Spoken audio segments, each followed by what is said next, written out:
घिग्गी बंदी हुई है। इस पूरे मामले में कानपुर पुलिस की घिग्गी बंदी है। कानपुर पुलिस कमिश्नरेट पर आईटीबीपी का कब्जा हो गया है। तस्वीरें हम लगातार आपको दिखा भी रहे थे। आईटीबीपी के हथियारबंद कमांडो ने सीपी ऑफिस को पूरे तरीके से घेर लिया है। पुलिस इतिहास में पहली बार आईटीबीपी ने कमिश्नरेट को घेरा है। सीपी ऑफिस में तैनात पुलिस वाले पीछे हट गए हैं। कानपुर पुलिस की घिग्गी बन गई है इस पूरे मामले को लेकर। एक और महत्वपूर्ण चीज देखने को मिल रही है, कानपुर पुलिस कमिश्नरेट पर आईटीबीपी का कब्जा है। जहां पर पुलिसकर्मी तैनात रहते हैं वहां पर आईटीबीपी के जवान तैनात हैं। इस समय आप तस्वीरों में देख भी पा रहे हैं, ये दरअसल पुलिस चौकी है जहां पर अब सीपी ऑफिस है। दरअसल ये जहां पर पुलिस तैनात होती है, लेकिन इस समय आईटीबीपी के जवान तैनात है।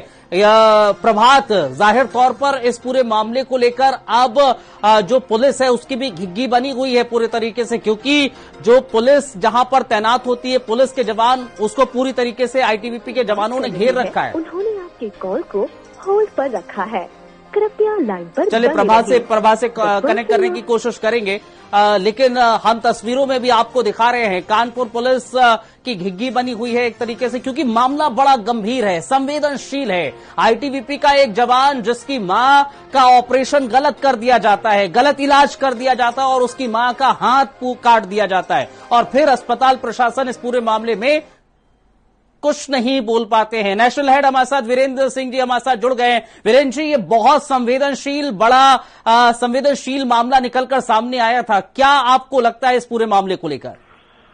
देखिए, ये उत्तर प्रदेश में एक नई घटना है और आईटीबीपी के जवान बड़ी संख्या में इस समय कानपुर पुलिस कमिश्नरेट के ऑफिस में पहुंचे हुए हैं और एक तरह से कहा जाए उन्होंने वहां पर डेरा डाल दिया है जी। ये मामला अचानक नहीं हुआ है। कुछ दिन पहले रेल बाजार थाने में आईटीबीपी के एक जवान की मदर भर्ती थी, माँ भर्ती थी, और उसका ये आरोप था कि उनकी माँ का गलत इलाज के चलते हाथ काटा गया है और उनके हुए कटे हुए हाथ को लेकर वो अभी 2-3 दिन पहले ही पुलिस कमिश्नरेट में लेकर हाथ को आए थे और उन्होंने कार्रवाई की मांग की थी। लेकिन पुलिस का रवैया जैसा रहता है, जांच से लेके तमाम मामलों में उसी तरह का रहा और आज ऐसा लगता है कि आईटीबीपी के जवानों का सब्र जवाब दे गया और इन्होंने अपने उच्चाधिकारियों को भी इसकी जानकारी दी। उसके बाद कमांडेंट के नेतृत्व में काफी बड़ी संख्या में अर्धसैनिक बल इस समय कानपुर के पुलिस कमिश्नर के कार्यालय में मौजूद हैं और कहा जाए कि इतनी बड़ी संख्या में उनके आने को कोई मामूली घटना के तौर पर इसको नहीं देखा जाना चाहिए।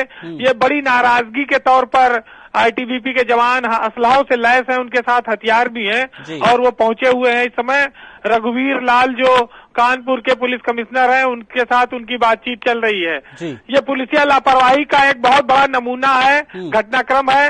इसमें कार्रवाई होनी चाहिए उन अधिकारियों पर जिन लोगों ने इस अर्धसैनिक बल के जवान की पीड़ा को नहीं समझा। रेल बाजार थाने के लोग जो अस्पताल के लोगों से मिले हुए हैं, जिनको कार्रवाई करनी चाहिए थी, अस्पताल के प्रबंधकों पर, डॉक्टरों पर कार्रवाई करनी चाहिए थी, एफआईआर लिखना चाहिए था, उन लोगों ने एफआईआर नहीं लिखी।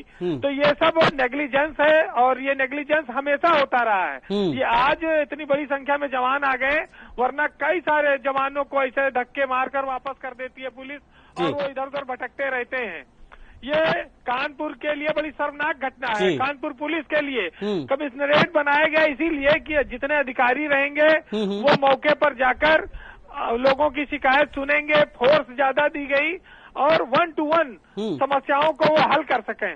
लेकिन देखिए कितनी विचित्र बात है कि एक जिले में 10-10, 15-15 आईपीएस अफसर लगाए गए हैं और आज उत्तर प्रदेश के इतिहास में ये ऐसी घटना घट रही है जो आज तक कभी नहीं हुई है। पुलिस और अर्धसैनिक बल का एक सीधा टकराव आप इसको कह सकते हैं। ये कोई मामूली बात नहीं है कि अर्धसैनिक बल के जवानों को सड़क पर उतरकर, थाने पर उतरकर पुलिस कमिश्नर के ऑफिस पर आकर घेराव करना पड़ा हो। ये बहुत बड़ी बेइज्जती की बात है कि आखिर पुलिस की कार्यशैली क्या रह गई है, वो अपने जवानों तक को इंसाफ नहीं दे पा रही है।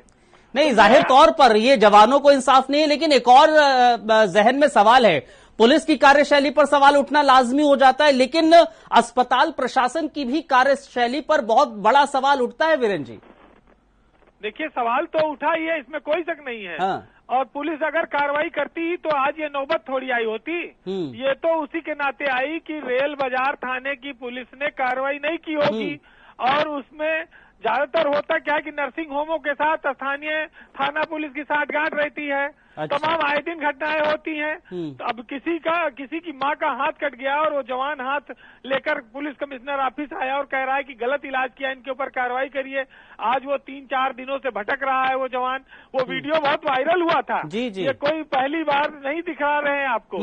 ये वीडियो सारे टीवी चैनलों और सोशल मीडिया पर भी चला था। लेकिन अधिकारियों ने अपना पुराना रवैया जारी रखा। तो आज ये फजीहत करा ली। अब इससे ज्यादा और क्या होगा कि अब आपस में सेना और केंद्रीय बल और उत्तर प्रदेश की पुलिस के लोगों का इतना मतभेद बढ़ गया कि टकराने की नौबत आ गई है। जी। अरे भाई घेर लिया है। अब इससे ज्यादा अब क्या बचता है? उत्तर प्रदेश में कमिश्नरेट सिस्टम में जहां पुलिस कमिश्नर बैठता हो वहां सैकड़ों की संख्या में अर्धसैनिक बल के जवान आ गए। उनका आक्रोश है ये। और इस आक्रोश को ये लोग भाप नहीं पाए और इनको पता नहीं था। आज ये देखिए, ये सारे आप स्क्रीन पर देखिए कि ये लोगों के हाथ में असलहे हैं। जैसे ये पूरी सीमा पर जाते हैं या कहीं पर छापे में जाते हैं या किसी बड़े एक्शन में जाते हैं, ये उसी तरह का एक्शन है। ये कोई नॉर्मल बात नहीं है। आज उत्तर प्रदेश पुलिस के मुंह पर इन लोगों ने एक तरह से कालिक लगा दिया। नीचे हुए जो बैठे लोग हैं जो हर मामले को मिनिमाइज करते हैं। किसी का हाथ कट जाए, किसी का पैर कट जाए, किसी के साथ अत्याचार हो जाए, अस्पताल अन्याय करे, पुलिस हर घटना को मिनिमाइज करती है। वो छोटा करके बताती है, वो कार्रवाई नहीं करना चाहती है। पता नहीं किस दिन के लिए कानून बचा के रखना चाहती है, सिर्फ इसलिए कि उसकी अपनी सेटिंग अच्छी चलती रहे। और उसका खामियाजा कभी जनता भोगती है, कभी अधिकारी भोगते हैं, कभी सेना के जवान भोगते हैं। आज उसी का नतीजा ये सबके सामने है। बिल्कुल।